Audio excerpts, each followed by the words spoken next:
Selamat pagi anak-anak. Selamat pagi Bu. Apa kabar kalian hari ini? Alhamdulillah baik Bu. Oke, sebelum kita memulai pembelajaran pada pagi hari ini, alangkah baiknya kita akan berdoa terlebih dahulu sesuai kepercayaan dan keyakinan masing-masing. Berdoa dimulai. Berdoa selesai. Oke, saya terlebih dahulu absen dulu. Ibu Dewi Farasya, Hadir Bu. Eni Widianti, Hadir Bu. Indar Egi, Hadir Bu. Oke, langsung saja kita akan memasuki materi pada pagi hari ini, yaitu keragaman sosial, ekonomi, budaya, etnis, dan agama yang ada di provinsi setempat. Kita masuk pada KD 3.2, yaitu mengidentifikasi keragaman sosial, ekonomi, budaya, etnis, dan agama di provinsi setempat sebagai identitas bangsa Indonesia serta hubungannya dengan karakteristik luar.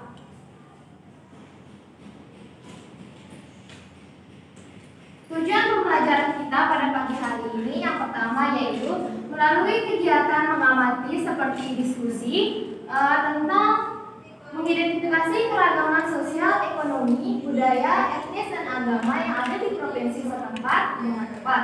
Nah, kemudian tujuan yang kedua yaitu nanti kita akan ada sesi tanya jawab. Kemudian yang ketiga diskusi kelompok, dan yang keempat kalian akan mempresentasikan hasil diskusi kalian dengan kelompok kalian.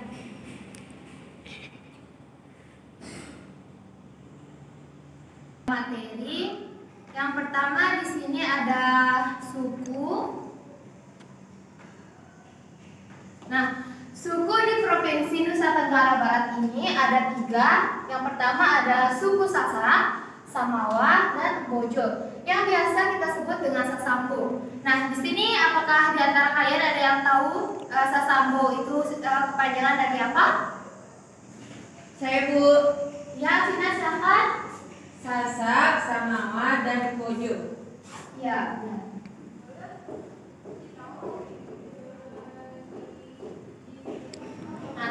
Nah, Sasak ini masuk pada Pulau Lombok. Kemudian ada Samawa sama Bojo. Nah, di mana kedua suku ini memiliki satu pulau yang bernama Pulau Sumbawa.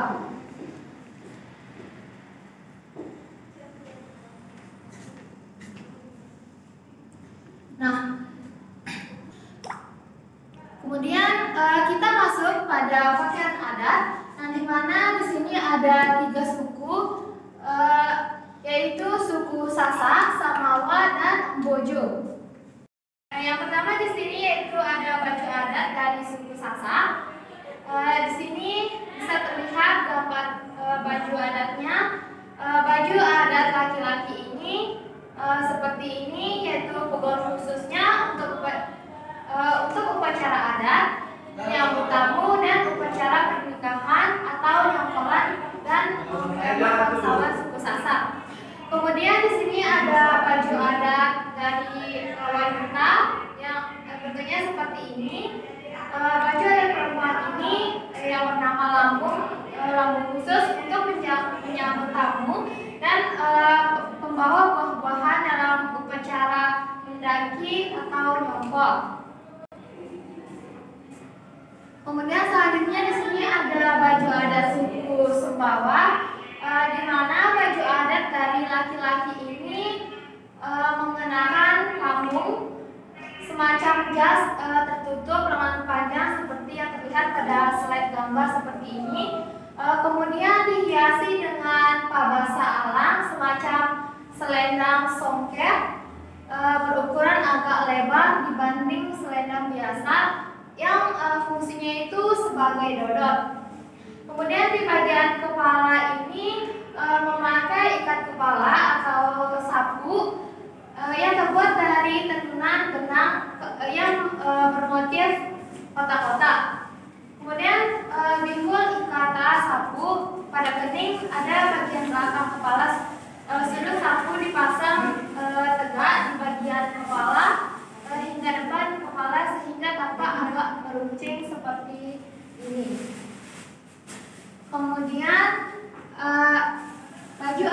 dari suku Embojo, yaitu di mana busana pengantin pria ini gula untuk tutup kepala, pasangnya baju lengan panjang dan celana panjang. Kemudian sikit kain selanjutnya setinggi lutut seperti ini, dan saba itu sabuk, selipar ikat pinggang diikatkan pada saba sempari, keris bersapu tangan diikatkan pada keris. Kemudian pada busana pengantin wanita ini, wangi tertarias rambut dihiasi karabagabah seperti ini. Selanjutnya kita akan masuk pada materi rumah adat. Nah, di sini ada 3 rumah adat, yang dimana rumah adat suku Sasak yang bernama Balelubung, dan rumah adat suku Samawa bernama Istana Dalam Loka, dan rumah adat suku Embojo yang bernama Uma Lengke Wawu. Rumah adat suku Sasak ini yang biasa disebut dengan Balelubung, yang terbuat dari jerami kering yang disusun serapat mungkin agar tidak bisa ditembus air hujan dan panas. Seperti ini, dindingnya itu terbuat dari anyaman bambu atau bedek, dan lantainya menggunakan papan kayu. Kemudian di sini ada rumah adat Samawa, yaitu Istana Dalam Loka. Bangunan istana tua Sumbawa oleh masyarakat disebut Dalam Loka. Konstruksi bangunan ini berbentuk rumah panggung berlantai 2, yang bahan dasarnya menggunakan kayu jati dan beratap sirap seperti ini. Dan kemudian pada tiangnya ini memiliki tiang sebanyak 99 batang yang terbuat dari kayu.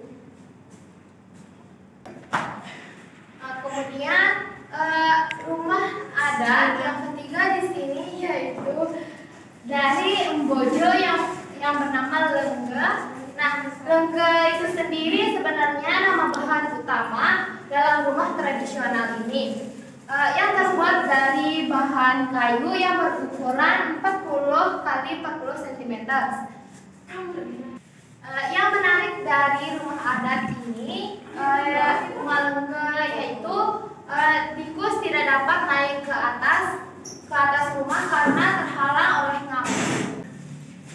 Kemudian di sini ada musik tradisional dari ketiga suku. Yang pertama di sini ada suku Sasak yang bernama alat musiknya itu gendang bele, dan suku Samawa alat musiknya itu bernama rebana sakeco, dan alat musik tradisional dari suku Sasak Bojo yang bernama gambo. Nah, suku Sasak ini memiliki alat musik gendang bele, di mana gendang bele ini alat musik tradisional yang dimainkan secara berkelompok. Gendang bele ini berasal dari suku Sasak, kelompok Nusa Tenggara Barat. Gendang bele ini digunakan pada saat acara-acara tertentu seperti upacara, menyambut tamu, atau bahkan yang sering kita jumpai yaitu pada saat nyongkolan. Kemudian di sini ada alat musik sakeco. Nah, sakeco ini merupakan salah satu bentuk seni musik yang bersumber dari lawas. Kemudian sakeco ini dimainkan oleh 2 orang seperti yang ada di gambar itu. Dua orang pria yang merupakan pasangannya, dan masing-masing memegang satu rebana. Rebana yang digunakan ini bisa rebana ode atau rebana rangu. Nah, rebana rangu atau rebana kebo itu disebut dengan rebana besar. Kemudian penggunaan 2 jenis rebana ini didasarkan pada tepung yang akan digunakan. Kemudian di sini ada alat musik dari Embojo yaitu gambo. Gambo ini merupakan salah satu alat musik di daerah Bima Ganggo ini sebuah alat musik berdawai yang bentuknya seperti gitar yang tidak berlekuk. Ganggo ini termasuk alat musik chordofon jenis flute. Bahannya terbuat dari kayu, kulit kambing, senar, dan plastik. Kemudian di sini ada tarian tradisional suku Sasak, Samawa, dan Embojo. Tarian dari suku Sasak ini bernama Jangger, dan suku Samawa ini memiliki tarian bernama Tari Nguri, dan suku Embojo memiliki tarian Linggo. Suku Sasak ini memiliki tarian bernama Jangger. Tarian ini biasa dilaksanakan pada saat acara pernikahan ataupun menyambut tamu atau upacara sekitarnya. Kemudian ada tari suku Samawa, yaitu tari Nguri. Tarian Nguri ini dibawakan secara berkelompok oleh penari wanita. Tarian ini menggambarkan keramah tamahan masyarakat suku Samawa yang dicurahkan dalam bentuk tarian. Kemudian tarian Nguri ini merupakan tarian sebagai bentuk penghormatan dan dukungan rakyat kepada Raja Sumbawa yang telah memimpin dan menciptakan kemakmuran bagi rakyat Sumbawa. Kemudian ada tarian suku Embojo yang dimana tarian ini bernama Lenggo. Nah, tarian Lenggo ini dibagi menjadi dua, yaitu Lenggo Melayu dan tarian Lenggo Embojo. Tarian Lenggo Melayu ini dibawakan oleh penari pria dan tarian Lenggo Embojo dibawakan oleh penari wanita. Tarian Lenggo ini merupakan tarian klasik yang tumbuh dan berkembang di Istana Bima dan hanya ditampilkan di acara tertentu Kerajaan Bima. Nanti di sini saya akan memberikan kalian dua tugas. Yang pertama di sini ada tugas kelompok dan individu. Nanti tugas kelompok ini kalian akan membagi menjadi beberapa kelompok. Kalian akan menganalisis dari rumah adat, baju adat, tarian tradisional maupun alat musik dari masing-masing suku ini. Kemudian di sini ada tugas tambahan, yaitu tugas individu, yang dimana nanti kalian akan mencari keragaman apa saja yang ada di daerah kalian dan tuliskan pada buku catatan kalian, seperti makanan khas kalian, terus alat musik, tradisi, dan lain sebagainya. Oke, hanya itu yang bisa saya jelaskan pada pagi hari ini. Silakan, apakah ada yang ingin ditanyakan? Tidak ada, Bu. Oke, sebelum mengakhiri pembelajaran kita pada pagi hari ini, alangkah baiknya kita akan menutup dengan cara bersama-sama berdoa sesuai dengan keyakinan dan kepercayaan masing-masing. Berdoa dalam hati mulai. Berdoa selesai, saya akhiri dengan ucapan Alhamdulillah. Assalamualaikum warahmatullahi wabarakatuh. Waalaikumsalam. Waalaikumsalam.